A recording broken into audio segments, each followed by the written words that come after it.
এই তেলাপিয়া মাছগুলো ছিপ দিয়ে পুকুর থেকে ধরা হয়েছে। তো অন্য একদিন ছিপ দিয়ে মাছ ধরার ভিডিও আপনাদের সঙ্গে শেয়ার করব।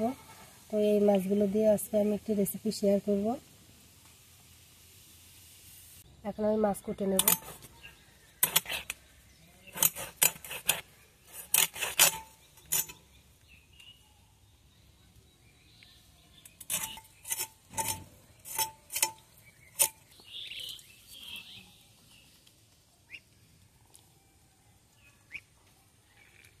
আর মেরি হাঁসগুলো দেখুন,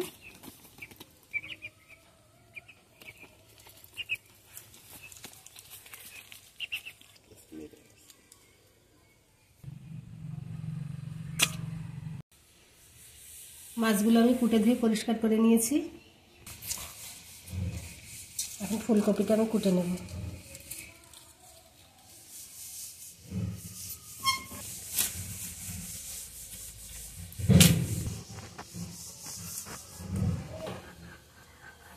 ফুলকপিটা কুটে আমি লবণ পানির মধ্যে ভিজিয়ে রাখবো। পানির মধ্যে আমি আগে থেকে লবণ গুলিয়ে নিয়েছি, যদি কোনো পোকা থাকে তাহলে বের হয়ে আসবে।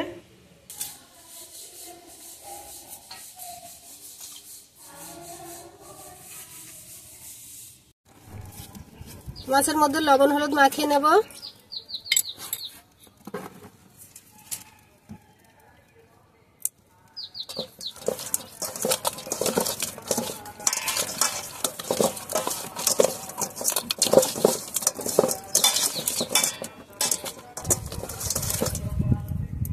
চুলে একটা কড়াই বসিয়ে দিয়েছি, কড়াইতে তেল দিয়ে দিচ্ছি আর মাছগুলো দিয়ে ভেজে নেব।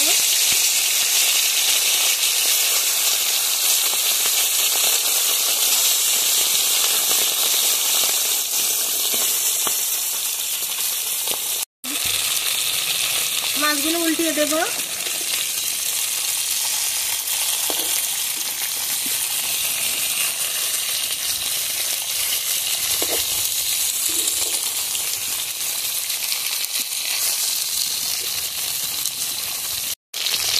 মাছগুলো ভেজে নিয়েছি, এখন উঠিয়ে নেব।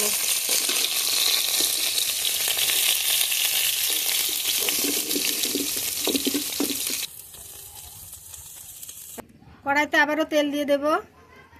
তেলের মধ্যে ফুলকপিটা দিয়ে দেব।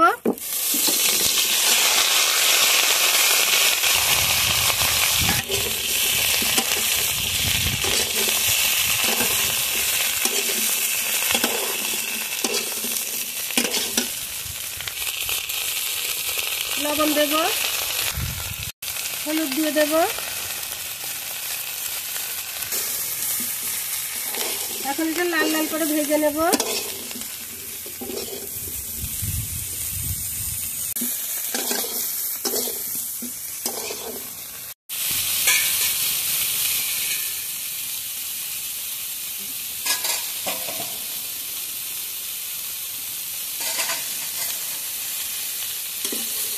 লাল লাল করে ভেজে নেওয়া হয়ে গেছে, এখন আমি উঠিয়ে নেব।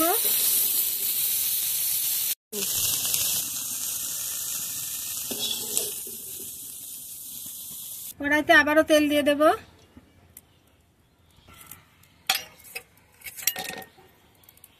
পেঁয়াজ বাটা দিয়ে দেব।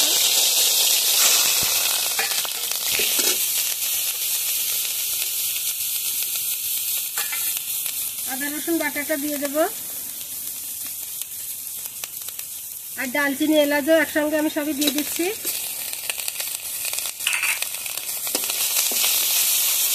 দিয়ে সবকিছু ভালোভাবে ভেজে নেব।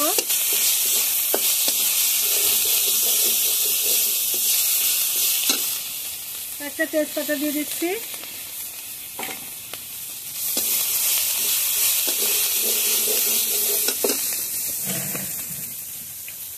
সামান্য একটু পানি দেব।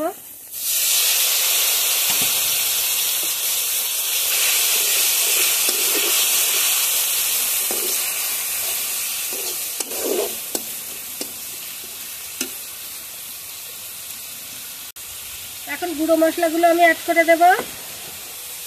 হলুদ, জিরে গুঁড়ো, ধনিয়া গুঁড়ো,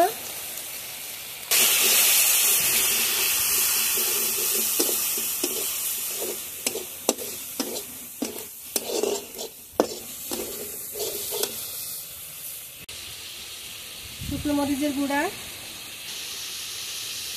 চেরা কাঁচামরিচগুলো দিয়ে দেব। ফুলকপি ভাজার সময় লবণ দিয়েছিলাম, এখন সামান্য লবণ দিয়ে দেব। সব কিছু একসঙ্গে এখন খুব ভালোভাবে কষিয়ে নেব।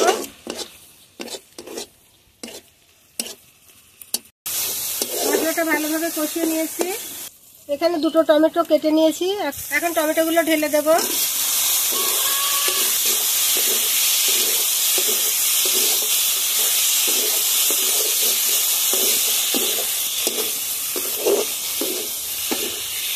টমেটোগুলো আমি বেশি গলিয়ে নেব না, টমেটোগুলো নরম হয়ে গেছে।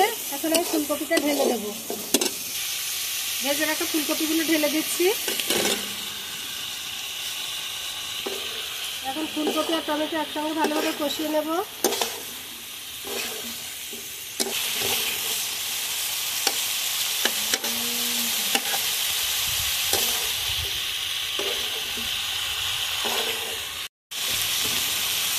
ফুলকপিটা ভালোভাবে কষিয়ে নিয়েছি, এখন আমি ঝোলের পানি দিয়ে দেব।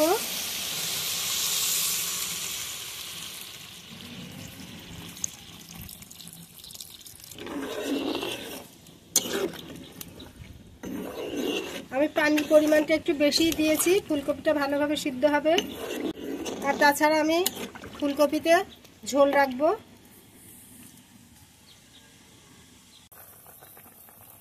ঝোল ফুটে উঠেছে, এখন মাছগুলো দিয়ে দিচ্ছি।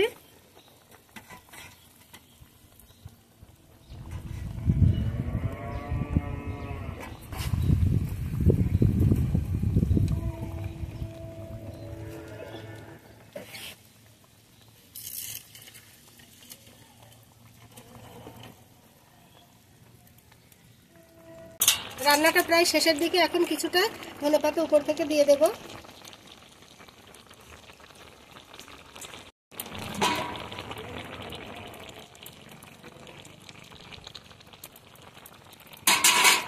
এখন একটু ঢাকা দিয়ে ঢেকে দেব।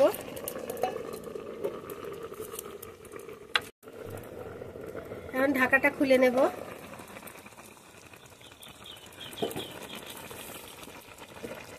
রান্নাটা হয়ে গেছে, এখন আমি নামিয়ে নেব।